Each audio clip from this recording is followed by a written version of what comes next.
Adelante, ¿cómo te va? ¿Qué tal? ¿Qué tal? ¿Cómo va? Aquí el teatro. Muy bien.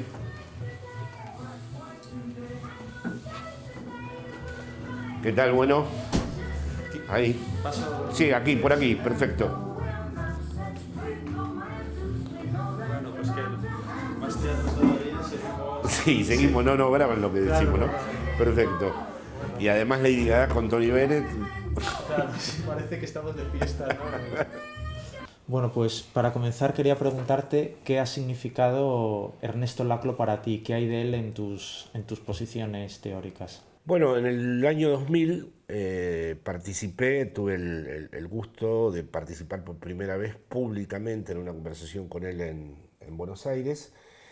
En ese momento yo tenía bastantes reservas acerca de cómo era posible introducir las teorías de Lacan en las ciencias sociales. No conocía verdaderamente mucho de la obra de Ernesto, había leído un libro sobre la emancipación. En ese libro claramente Ernesto tenía aún presente una fuerte impronta de derridiana, pero en la mitad de la conversación, escuchándolo, a pesar de que yo mostraba en aquel momento lo que he llamado con mucha insistencia y que tú conoces muy bien, las malas noticias del psicoanálisis, las advertencias que se pueden hacer desde el psicoanálisis a los proyectos emancipatorios masivos que no atiendan demasiado la singularidad del sujeto, me empecé a dar cuenta que en Ernesto habitaba y estaba presente de una manera muy novedosa el pensamiento de Lacan, y que Ernesto había realizado, a mi juicio, una proeza intelectual, que era una lectura de Gramsci desde la teoría de Lacan, y que había empezado a pensar las tesis sobre la hegemonía desde un punto de vista que, en palabras de él, yo lo calificaría como desde una ontología del discurso, es decir, cómo se construye una hegemonía si atendemos al hecho de que la verdadera materialidad de las experiencias está en el campo del discurso.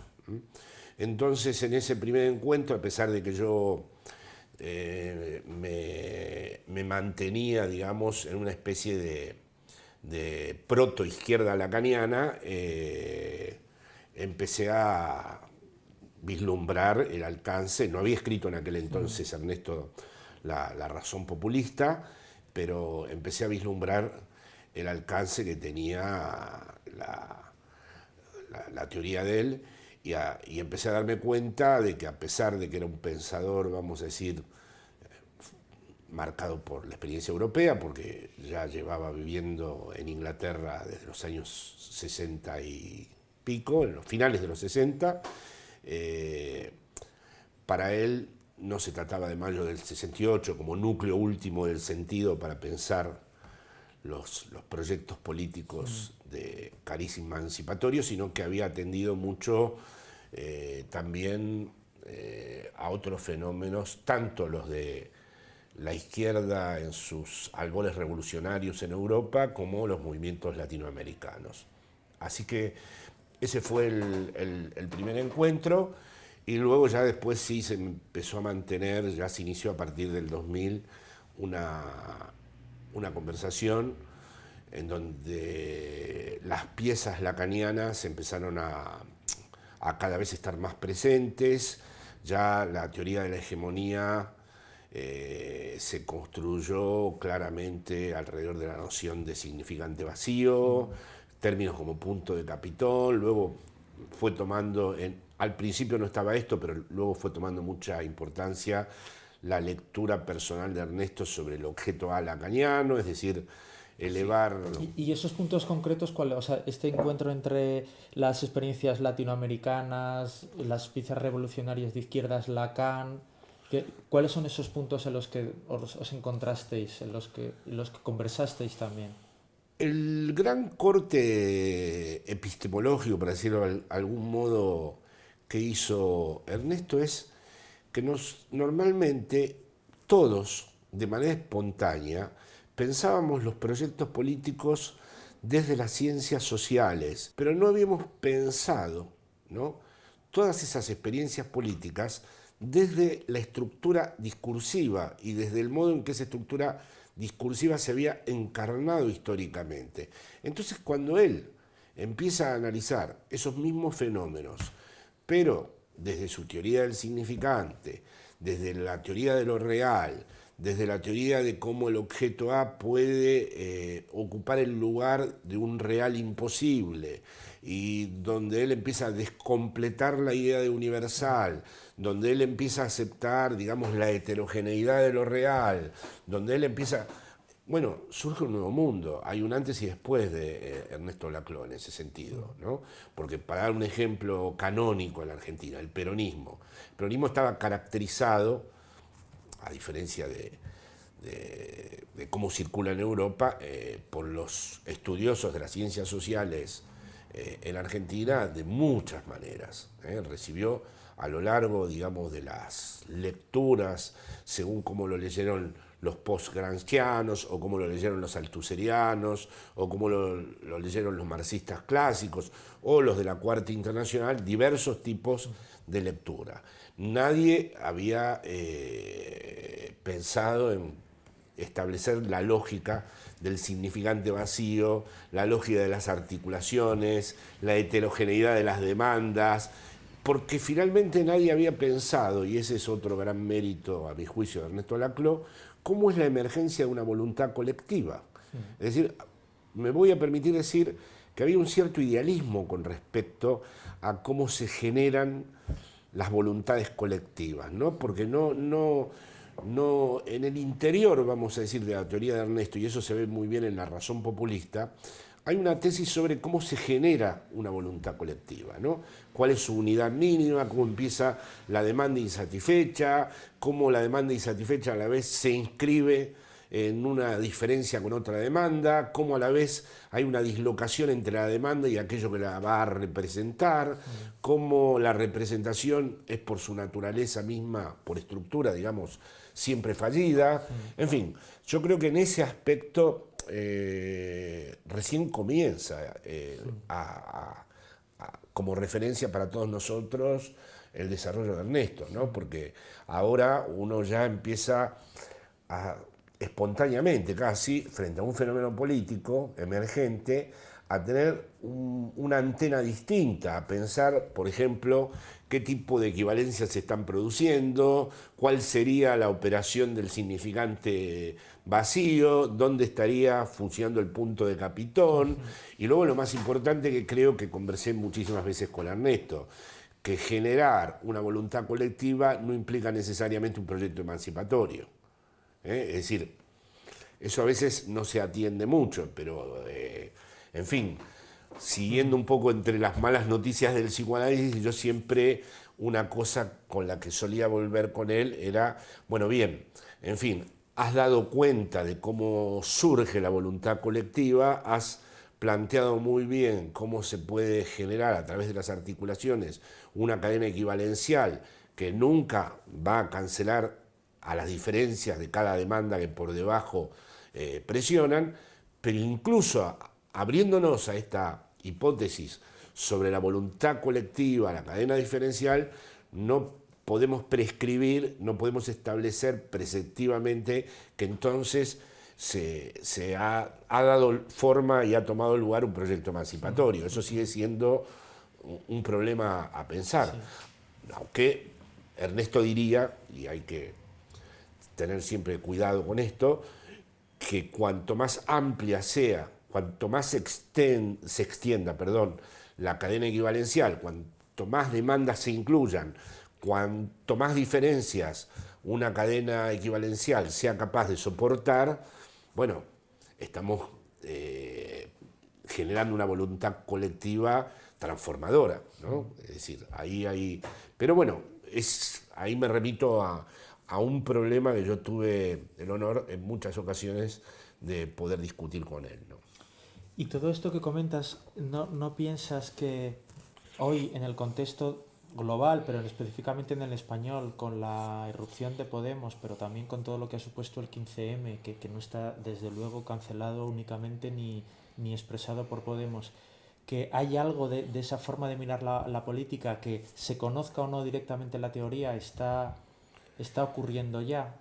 Está Yo creo que es ocurriendo muy ya. importante lo que has dicho ahora, Pepe, en cuanto a se conozca o no la teoría, porque es verdad que tal vez lo que nos permite a veces dar cuenta, eh, por ejemplo, siempre he considerado que el inconsciente no exige leer ninguna teoría del inconsciente. El inconsciente se pone en acto, es decir, el sujeto hace la experiencia del inconsciente como verdad. Otra cosa es que elabore, quiera o no, elaborar un saber sobre eso, pero lo sorprende en su vida y a lo largo de su existencia, en muchos momentos, la verdad del inconsciente. Bueno, efectivamente, con la teoría de la hegemonía de Ernesto pasa algo semejante. Si vemos al fenómeno Podemos y vemos la tensión que se ha instalado entre la experiencia del 15M y la traducción política del 15M a nivel de Podemos, vemos que hay una vocación de construir hegemónicamente el 15M,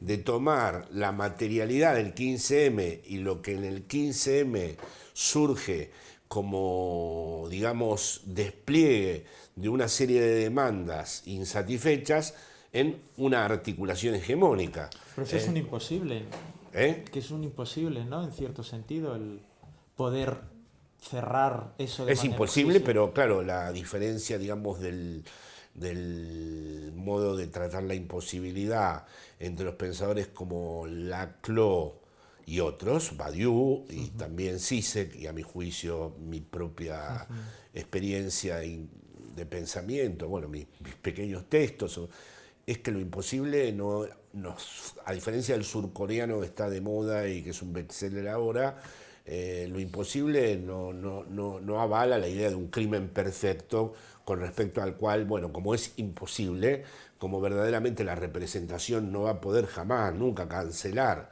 la multiplicidad singular, no hacemos nada porque verdaderamente vamos a traicionar de inmediato el espíritu auténtico de la base, de lo que se manifestó, de lo que vino a este mundo como pura presencia, y la representación lo va a traicionar. No, yo pienso que efectivamente la verdadera aventura comienza, que hay que admitir este imposible, que hay que admitir entonces por lo tanto el carácter fallido de toda representación, que verdaderamente si la representación no fuera fallida sería peligrosa, porque es mucho más grave plantear, ¿no?, que la representación se cumple y es totalizable y tiene representantes perfectamente logrados. No, yo creo que hay que evitar ahí una tensión con respecto a lo imposible, como el propio Lacan lo formula. Con lo imposible está la actitud de la impotencia, ¿no?, o la posibilidad de hacer de lo imposible un nuevo tipo de experiencia de saber, ¿no?, un saber hacer con lo imposible, ¿no? Y ahora que hablabas de Lacan, cómo también no solo Laclau, sino el propio Lacan, se conozca o no se conozca, o las propias ideas del psicoanálisis también están circulando ya en el terreno de lo político, ¿no? Con sus límites, no sé cómo lo ves esto, si también tenemos conversaciones, ¿no?, sobre si realmente estamos sacando las consecuencias debidas o enseguida cuando entramos en lo político nos desplazamos hacia esas malas noticias que tú has señalado también, ¿no? Los cierres de las identificaciones, etcétera. ¿Cómo ves eso? Bueno, en principio, como me siento responsable de eso, como fue mi apuesta, lo veo muy bien, porque en el siglo XX el sistema comunicacional publicitario aprovechó bastante al psicoanálisis, lo transformó en uno de sus logos. Es decir, el logo psicoanalítico permitió la estructuración de la publicidad contemporánea, que apuntó siempre al deseo, al fantasma, al goce, a entender, los publicistas entendieron siempre que el deseo está insatisfecho, que al sujeto hay que cambiarle permanentemente el objeto para que sienta que hay algo nuevo, en fin, me parece que era mucho más interesante, por apresurado que sea, corriendo los riesgos que se corren, torcer ese destino y a realizar una apuesta en donde esas malas noticias y esas experiencias de la verdad de lo real en el psicoanálisis constituyan un campo, digamos, o un laboratorio de experiencia para la política, ¿no? En donde además yo creo que ya se ven los efectos, porque cuando escuchamos incluso ya nadie cree en el sujeto teleológico, ya nadie cree que va a haber un final donde la historia se va a realizar plenamente, ya todo el mundo sabe que la política y su afán transformador tiene al deseo como soporte último del proyecto, que no tiene una garantía a priori, que es una apuesta que no se puede nunca resolver de entrada como segura, en fin. Entonces, en ese sentido, a mí me parece que, como has dicho tú, va a haber permanentemente problemas, va a haber todo el tiempo tensiones, va a haber relecturas, y luego la experiencia misma nos seguirá enseñando, ¿no? Porque así como en el psicoanálisis, las doctrinas sobre el fin del análisis, una vez que se despejó la idea de que se llegaba a la normalidad o a la salud, y se supo, gracias a Lacan, que el psicoanálisis era un camino hacia lo incurable, ¿no? Se fueron elaborando distintas versiones y distintas construcciones sobre cómo se piensa una experiencia que no puede ser infinita, ¿no? Bueno, yo creo que eso se fue aprendiendo según el despliegue de la práctica y de las instituciones que han tratado de acoger esa práctica. Bueno, aquí también las distintas praxis creo que nos van a ir enseñando un poco más.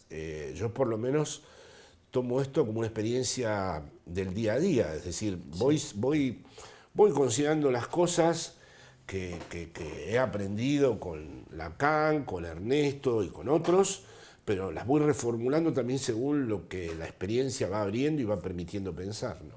Ya para terminar, esta idea de que tú has comentado y que hemos comentado otras veces, ¿no? En relación al saber y la política, hay un punto que es que si confiamos en la política como expresión de un saber, vivimos en un idealismo, ¿no? Porque hay que componerse con las condiciones concretas, con las posibilidades de inventar algo, y yo creo que eso también es una enseñanza del Sí, psicoanálisis, es lo que ¿no? yo trato de insistir en lo que llamo el saber en reserva, es decir, no podemos agotar la experiencia en el saber, primero porque hay una oposición entre verdad y saber que me parece siempre decisiva a mantener y que la lectura de Ernesto la tradujo de otro modo, pero es lo que Ernesto llama dislocación, heterogeneidad, toda la tematización de lo real, digamos, en psicoanálisis apunta a esta cuestión en donde de entrada no estamos en una experiencia en donde el saber progresivamente va realizando un camino como tal, sino que el saber está atravesado en diagonal por una verdad que le resulta irreductible, ¿no? Es decir, que ahí aparece toda la cuestión del síntoma, ahí aparece la cuestión del no todo, en fin, hay un montón de operaciones que son tributarias de todo esto que tú ahora has evocado que impide, luego impide hablar desde el saber. Luego están los semblantes de la política. El político se presenta en los medios como si supiera, ¿no? Como si a la vez tuviera que dar respuesta a todo y supiera lo que va a ocurrir. E incluso los medios le exigen que sepa hacia dónde van las cosas. Bueno, ahí también tenemos que saber, ¿no?, que hay como una disyunción a mantener y a pensar entre ese semblante que exige siempre estar. No puede un político presentarse y decir, soy un escéptico, no sé absolutamente nada, no tengo respuesta para nada, ni tampoco sé que va a terminar esto. Seguramente va a terminar mal. ¿No? Si estamos en esa posición, la transmisión no es... tampoco sería además justa decirlo así, porque no se trata exactamente de ese tipo de aseveraciones, ¿no? Para eso tenemos los nihilismos lúcidos, los escepticismos bien construidos, de los cuales hay una gran tradición ensayística, ¿no? Es decir, entonces es también muy fácil decir, miren, la verdad es que no se sabe, en realidad no tenemos cómo responder y es lo más probable que esto termina fatal, ¿no? Pero no es exactamente lo que... No, porque como diría un pensador reaccionario, también ahí rige el ser. También ahí estamos siempre poniendo en juego la apertura o no a las posibilidades que tenemos, ¿no? Lo que se trata es siempre de lo que podemos decidir, ¿no? Bueno, pues muchas gracias, Jorge. Es siempre un gusto conversar y escucharte. Y nada, nos seguimos encontrando alrededor de estas cuestiones. Bueno, yo también te quiero agradecer a ti, Pepe, por los años que llevamos también en la aventura de conversar sobre estos temas y en especial ahora a los amigos de Traficantes, porque ellos han permitido que también piense estas cuestiones. En aquel libro de conjeturas sobre una izquierda gañana lo inauguro con una conferencia que pude tener la oportunidad de dar en el espacio de las nociones comunes en Traficantes de Sueños, y lo inauguré así porque vi cuando me encontré con el texto desgrabado la pertinencia de todas las preguntas y cómo esas preguntas me permitían a mí que volviera sobre mí todo un campo de interrogación del cual era mi propio mensaje como invertido, del cual yo tenía que elaborar un saber. Así que quiero agradecer a Traficantes de Sueños.